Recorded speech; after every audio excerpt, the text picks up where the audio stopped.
Hello! It's the day after Food Box Day and we all have some delicious fruits and veggies to make use of. So today I'm going to share two recipes with you. We're going to make use of the lemon, and the second recipe is going to make use of the peppers and the onions and maybe even the tomatoes. This time I created recipes for you, so they'll be in the link below the video on YouTube. You can download those full recipes if you prefer to have them written, and then we're going to go through them here together. So let's start with the lemon.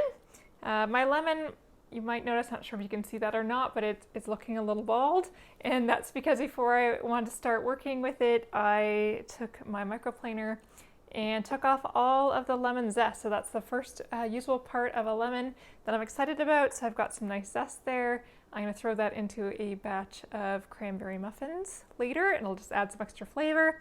Be good with blueberry muffins too, and so that's something. If you don't have a zester, you don't have to worry about that part. So I'm going to show you how to make a very simple vinaigrette. So we're going to do a very simple version, and then we're going to talk about how can we jazz it up and make it even better. So vinaigrette is something that actually my dad taught me how to make, and it's just got a very simple ratio. So I'm looking at my lemon here. What I'm looking for is a third of my recipe is going to be some kind of acid. So it could be lemon, it could be a vinegar. In this case, we're using the lemon. And then 2/3 will be an oil of some sort. So I'm just going to start by juicing my lemon. These are one of these handy kitchen tools that I actually do use all the time. Another tip for lemons, if you want to juice them, is to make sure that they are warm. So this one actually never made it to the fridge after we picked up our bin last night because I knew I'd be doing this today. Something else you can do if you did take it cold out of the fridge is you can roll it on the table, and that'll warm it up. So I'm just measuring this as I go. So that gave me about 2 tablespoons. I'm going to do the other one too. You can make less. This recipe is really adaptable, so I'm going to aim for about 1/4 cup today. But if there's just you, or if there's a couple of you, or you know you want to try it but you're not sure if you're going to like it, you can just do a tablespoon of lemon and start that way. And then if you like it, you can always make more. So I'm just going to squeeze this out. All right, so I've got 1/4 cup there and still some nice juice left for something else. So I just use a mason jar for this. So I'm going to pour that in. And then I want twice as much oil. I'm going to use olive oil. It's a healthy oil that you can use. So there's 1/4 cup in there, so therefore I'm going to do 1/2 cup, 2/4 of oil. If you use a tablespoon of lemon juice, you're going to use 2 tablespoons of oil, 2 tablespoons lemon juice, 4 tablespoons of oil, and so on. You can also eyeball it. That's what my dad does. He just looks at it and says, okay, that's 1/3, and adds 2/3. But then you kind of have to taste as you go and make sure you got the balance right. So totally up to you. Today, because we're doing an official video, I am actually going to measure. I typically go with the eyeball technique myself, but we'll be fancy today and actually measure our ingredients. Okay, so that is lemon juice and olive oil. I'm going to add a little salt and a little pepper. And I'm going to put the lid on and give it a good shake. And technically, this is done. So this is our very simple version, a very simple vinaigrette.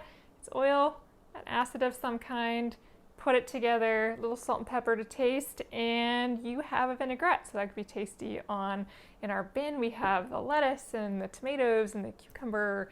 You can even chop up the peppers, make yourself a salad, and you could pour that over. Or you could cook up those carrots and have that over the cooked carrots. So lots of options for that. So that's a very, very basic one. But if you want to jazz it up, there are lots of other things that you can add. So I have some garlic chopped up here, and I'm just going to, I'm not sure if I'm going to put all of it in, depending on how garlicky you like it. I'm going to stick that in there. Let's pull a little more in. And I'm also going to put in, mustard is a common ingredient in vinaigrettes because it does help the oil and vinegar to emulsify, to mix together. My dad typically used mustard powder. I have that here, but I think just because I have it, I'm going to put just a little bit of Dijon in there. You could spice it up with some spices. You could put some fresh herbs in there. If you want it a little sweet, you could put a little maple syrup or honey in there and sweeten it up. This is all I want for mine today. I want to keep it fairly simple but garlicky. So I'm going to give that another shake.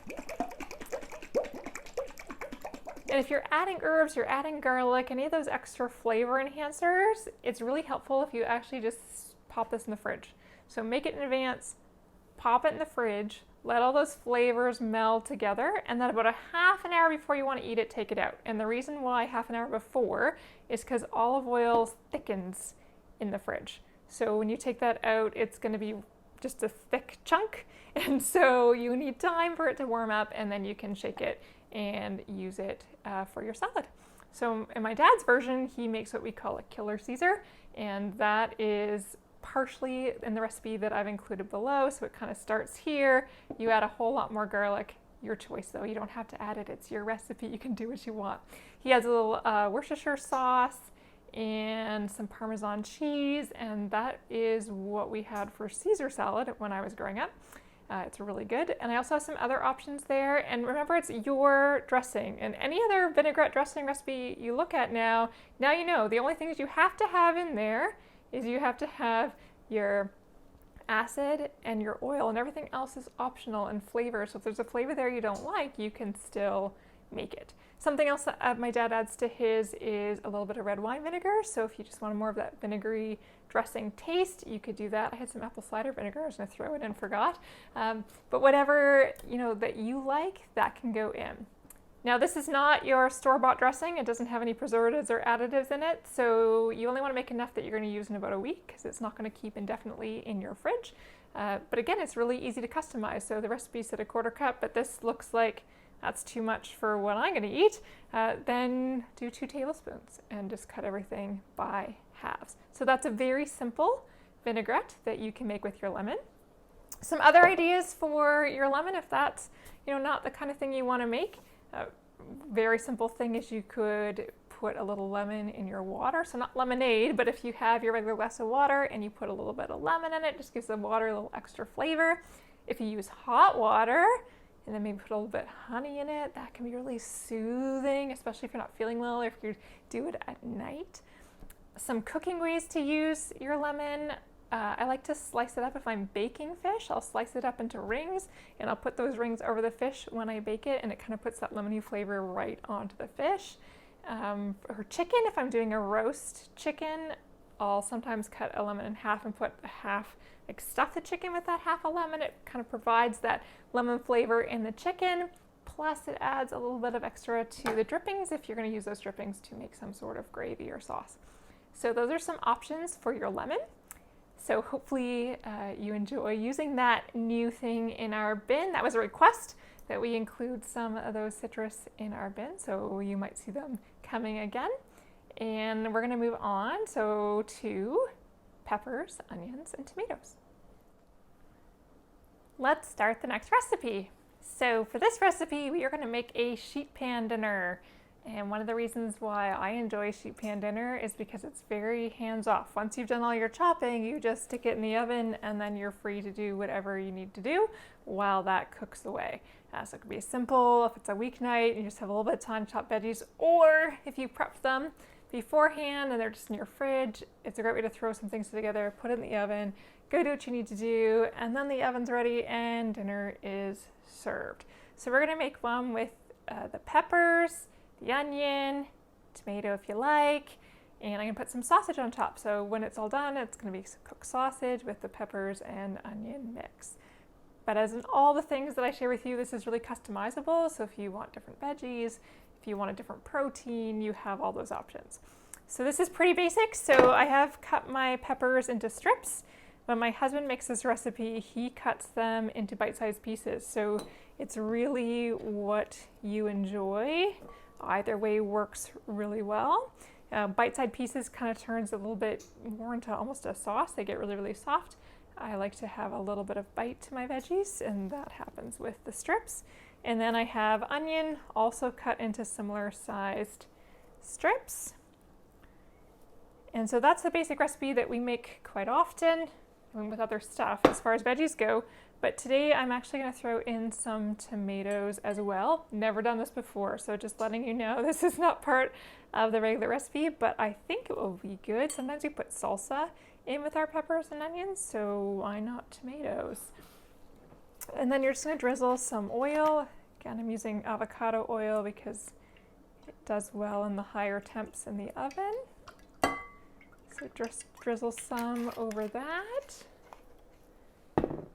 And as always, a little salt. And a little pepper. And then I'm going to use some Italian seasoning. So about a teaspoon Italian seasoning. This is a place where you can really customize this. So if you don't have Italian seasoning, you have a different herb or spice that you really like, put that on instead. If you want to spice it up, you could again do the chili powder or smoked paprika. If you want to do something completely different, if you just have, basil or whatever you got, that's what you can put on to give it flavor. So you're going to stir that all up. Try and get the oil covering all the veggies. And I've actually got some garlic here left over from my vinaigrette. I'm going to put that in as well. Give that a stir. Okay, so that's it. That is veggies prepped and done. So we're ready to put it on the pan. So I've got my sheet pan here. I have a piece of parchment on there just for easy cleanup. You don't need to have that. If you just have your pan, that's okay too. And I'm just going to lay the veggies out on the pan.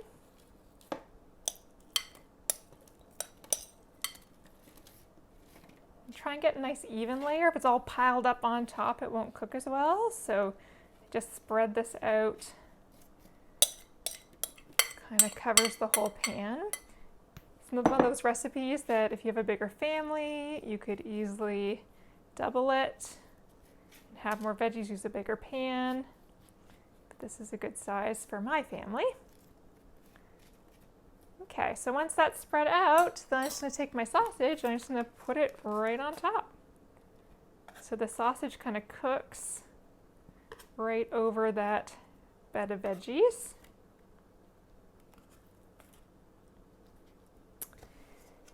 And that's it. Then it's ready to go in the oven. So I have my onion oven at 425 and I'll put it in for about 25 minutes and then check the sausage to make sure it's done. And if the sausage is done, my dinner's done.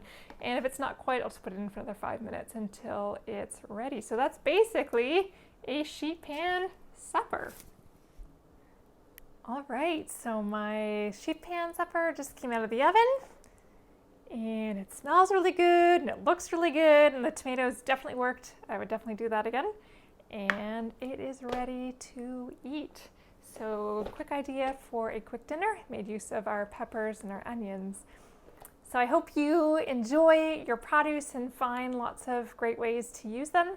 Again, I included 2 recipes for you in the link below this video that you can download and have the printed recipes. It also has some variations of other things that you could add. And enjoy your produce. See you next month.